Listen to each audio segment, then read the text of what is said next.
Hey guys, welcome back to the channel. So tonight we want to do a quick recap of everything that's been going on in the last few weeks. So we've been busy. The market is absolutely crazy right now. I constantly joke with my broker that he absolutely broke the market. We we bought two houses right around 600 square feet each. One for 100K, one for 68K. Both of them had very large yards. Both of them were pretty much turnkey. Needed just very little. We had gutters. Did very little things on both of them. And we since then, those exact same properties now are selling for no less than like 110,000. It is absolutely insane. So I always joke with my broker that he sold his for 125. Mind you, this property was very nice for its size. But since then, the market has just been absolutely insane where we live at. And so between that, the last time we were quoted for our rate was what? Do you remember? Oh, Last time we were quoted, I think it was like 6.675 with yeah. 5 points, and the interest rate's great, but I'm not paying damn near $5,000 in prepaid interest to anything. I actually spoke to a different lender today, and he said that conventional loan is right around 8% with 1.8 points, and a DSCR loan is close to 9% with I believe it's like two or 3 points. Um, and then obviously that's usually lower years for the DSCR loan. So needless to say, where we started buying properties at and where we are now is a very different picture. And so it's been a little bit challenging and we're starting to get a little bit anxious about getting our next one under contract. So to kind of just start at the top, so probably the most exciting thing we've done in the last couple of weeks is we finally were approved for a HELOC. And so we are going to be using that money to hopefully buy a property cash. Yep. So the credit union that we use actually allows us to take up to 100% of the equity of our property. So we did that cash out refinance, and that's how we started this whole thing 2 years ago to where now we own 6 rental properties. And so we did a cash out refinance to pull out the rest of the equity out of our house. We didn't want to refinance again because when we refinanced 2 years ago, it was 3.25% is what our refinance is. And so what we requested was, I think 110,000 was what we requested for a HELOC. That's what we thought the remainder of our house was worth. We had put $40,000 into it in the last probably year. We completely gutted and redid the bathroom. The roof is brand new. Front and back decks are new. Yep, all brand new with composite.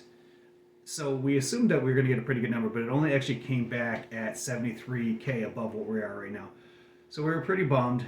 I did not want to take the time to run a bunch of comps and then resend that or even order and pay for a new appraisal. So we just kind of accepted like the kind of defeat but kind of happiness because 73,000 to invest. And with the HELOC, the thing that we're excited about, as Danny said, is that we're going to take that money and we're going to buy our next property cash. So over the course of this year, and I guess maybe a little bit into last year, we've been able to build up $92,000 in capital just from me working so much, so many different jobs. Being able to save money. We don't spend any of the money that we get from our rentals. So all the money we get from our rental goes to a completely different bank account, and we pay all of the insurance, maintenance, and everything else out of like our W-2 jobs. And so our rental property income is strictly just for reinvesting. And so our goal is to buy our next property cash, which then we will eventually refinance later on, 2 years, 3 years, 5 years, 10 years, maybe never. Just all depends on where the market heads and where interest rates heads. Because right now, I just don't want to pay prepaid interest. You can only go from here. Correct. Because we set a goal up to buy how many houses this year? 4. And we bought 2 in January and February. So we bought 1 in February, one in January. Yes. 1 in January, 1 in February, and we were expected to get 2 or 3 We've more. had so many under contract. We've had so many that we've, negotiated and ended up walking away from. So it's getting to be a little bit kind of defeating the market is. We've been beat out by a couple. We've walked away. I think we figured out we walked away from 4 different houses this year after the inspection. This is why I tell people never waive your inspection contingency. One of them had asbestos. One of them had about $30,000 worth of foundation issues. And I'm talking, these houses are 100K houses, 85K houses. So when I say 35,000, in foundation or asbestos or roof or whatever, it's significant amount of money, compared to, a $500,000 house that has these smaller, would be considered a smaller price to fix. Yeah. So, go ahead. So kind of the next thing, as things have been stagnant, we're just kind of just going day to day. One of our tenants is moving out tomorrow, and you kind of want to talk about that? Yeah, so we've had them over a year now. They have been absolutely amazing to work with, but they are moving out because they are starting a family and have a baby on the way, and they need something bigger.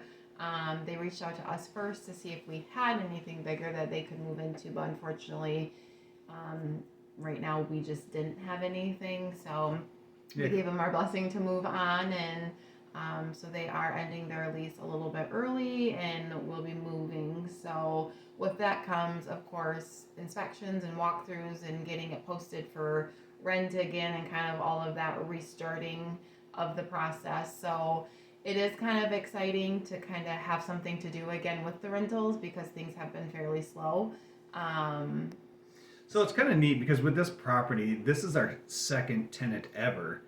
And so they've been there about a year and a half now, and they signed a second full year lease. But obviously things come up, things happen, and we always want to work with people. So when they said, hey, do you guys have anything bigger? No. They're like, hey, we're pregnant. We need to find something bigger that fits our family needs. And I was like, okay, absolutely. You let us know how we can help accommodate. I mean, the reality is they could have went month to month after their first lease. They were great. I'll never forget when they first moved in. Within like the first few days, they were blowing up my phone about the furnace being loud. And I was like, that was just inspected. Like there was no problems with it, blah, blah, blah. And so I was like, these people are going to be a pain in the butt. Like, I can't believe, like, I don't know if I could do this. I don't know if landlord's for me. They text me at 9, 10 o'clock at night that the furnace is having problems, even though it's working. And so we ended up going over there later that week, and the furnace was loud. It was just an old school ball bearing furnace, and the blower was ball bearing, and it ended up being actually too big for the house. And so we ended up replacing it. And since that moment, we've had zero issues with them. They have been absolutely pleasant. They called us one time and like, hey, we have, what was it, their mom? Their mom had a dog that she could no longer take care of. And I think it was like a red-nosed pit. And they're like, can we please keep it? Like, we don't want to abandon it. We don't want to take it to the shelter. I was like, absolutely. Let's figure out, you'll pay a pet fee. We'll increase, I think it was like $25 a month to have this dog, but absolutely, like, dogs are family, like we don't just kick them out. So they were excited, and we've made every accommodations to work with these people. So we're excited for them to move on to bigger and better things. Sad that we didn't have a place that better fit their needs. Yeah.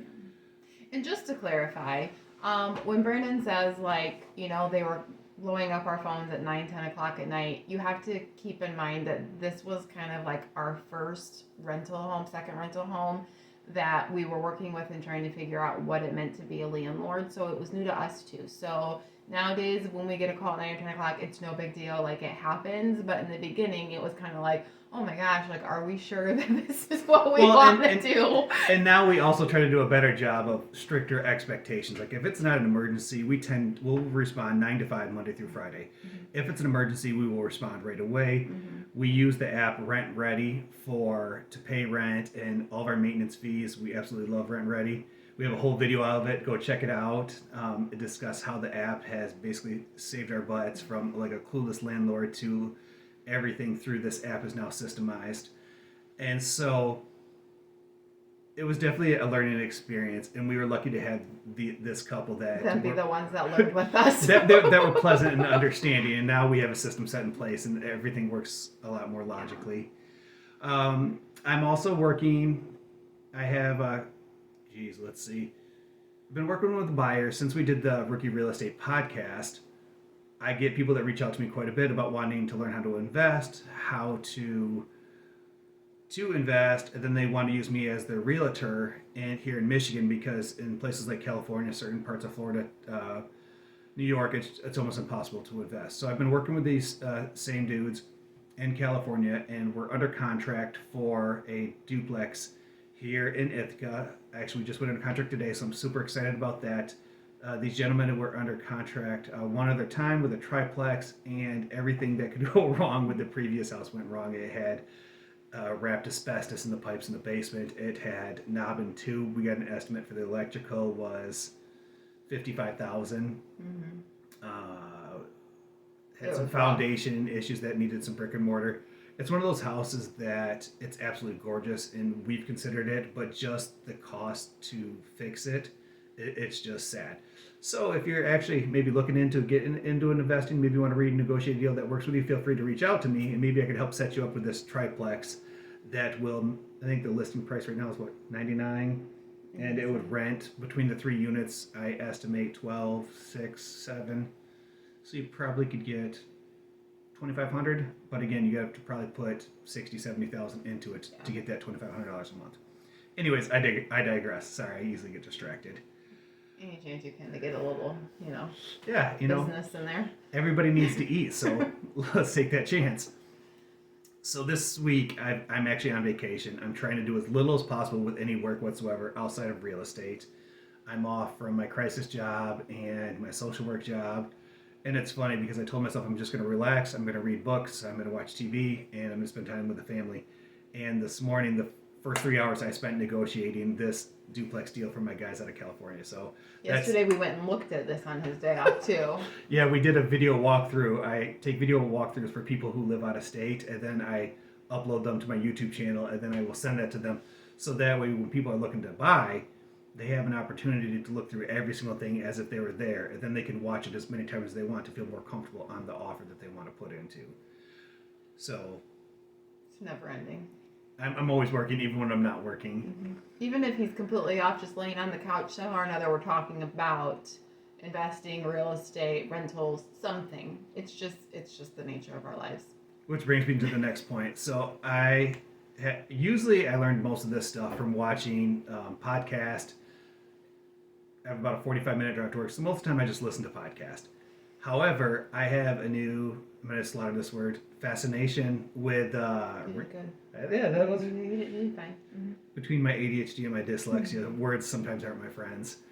And so I bought the Millionaire Next Door, Rich Dad, Poor Dad, Tax-Free Wealth, and the Richest Man in Babylon. And so I'm about halfway through the Millionaire Next Door. And let me tell you, if you guys haven't read this book, it was originally wrote in 1996, but this book is a game changer.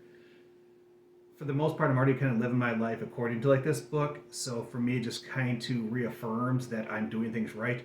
However, if you get a chance to read this book, I highly encourage it. It could absolutely change your life, especially if you're not investing or you're not someone who's overly frugal. This book could absolutely change your life, and I encourage you to do that. What do we have going on this coming Friday? So we are meeting with a contractor, one that we've worked with many times, to go look at a house about 10 minutes from us. Duplex? Yep. Duplex? No, single home. 4-bedroom. Yeah, it's a 4-bed, 1.5 bath, and this is one of those houses that's I am super looking forward to. Mm-hmm. It's a foreclosure, but it's listed on the market, and so it's listed for, I think, 110 right now, but it needs a lot of work. It's been listed on the market for, I want to say, 2 months. And when I say it probably needs $30,000 to $50,000 worth of work, and so that's where I didn't feel comfortable putting an offer in on it until I have a chance for my contractor to walk it, to give me an estimate on what the cost is going to be. It's got good bones. It does, and it's 4 beds and it's 1.5 bath, and in the area where we invest, it's actually arguably the best neighborhood in the town. Mm-hmm. The area is really great, so we're excited. I mean, it's time. This is definitely a long-term appreciation play. Our first 6 properties have all been for cash flow, and they've cash flowed well. This, for one of them, is going to be a long-term appreciation play, and I imagine this house could make a killing in 10 years from now. And we might be able to rent it between $1,200 and $1,400 a month. So, but it's all about that appreciation. I think that we probably can get roughly $100K in appreciation after. It's all fixed up. Well, the ARV after we get it fixed will probably be 50 to. We'll gain equity of about 50 to 60,000 once it's all fixed up, depending on what the numbers look like. But I think the appreciation in 10 years, 15 years, it'll be about $100,000. So that's the long-term play. And then we're go ahead on the last one. We are still working on some maintenance from our last situation with a tenant moving out. And so. So she's trying to be vague because we had a horrid tenant that just called us all kinds of names, told us we were the worst landlords ever, that we're slumlords, and that we don't take care of things. Mind you, we've made every accommodation possible for this individual. She was sending stuff to the house before she was even ready. We had other people like the living previous there. tenant had to move stuff in for them. We usually allow 2 dogs. She had 4 dogs. We allowed 3. her. No, she had 4. Did she? Because one of them was an emotional support Oh, animal. that's right. Mm-hmm. So she had 4 dogs. The dogs ate the windsill. They ate drywall. They ate part of the cupboards. And mind you, those cupboards were brand new. They're maybe a year and a half old. We just had them installed. Mm-hmm. Just quite a bit of damage. Mind you, it's small beans compared to some of the stuff that I see on these other sites. But it was probably $1,000 worth of just dog eating damage. Right. So waiting for our other contractor to be able to get in there. We're on the list. He's still able to work outside before it gets too cold here in Michigan. So he was getting some other bigger projects done outside before he was ready to tackle inside projects. So hopefully he can get to us here now that it's getting very cold in Michigan, with snow in the forecast. We can get that tackled and get that kind of crossed off our list. So that's pretty much all we have today. well, tax season is fast approaching. That's a whole another It's a ball lot of game work for me. as we're trying to add up our spreadsheets because we have to do it for our rentals. We have to do it for my real estate license. All of our miles. All of our miles. Like it's just Expensive. Oh my it's gosh, just it's never ending. just a headache. But again, we have a great CPA. We just have to present the information to him and then say, He does the work. yeah, plug it in. Good luck. So we have that scheduled, I think, in March. We always plan it for the next year, and we give it plenty of time just in case we're missing any paperwork. So if you guys have any comments or questions, feel free to reach out. Follow the channel. Have a good one.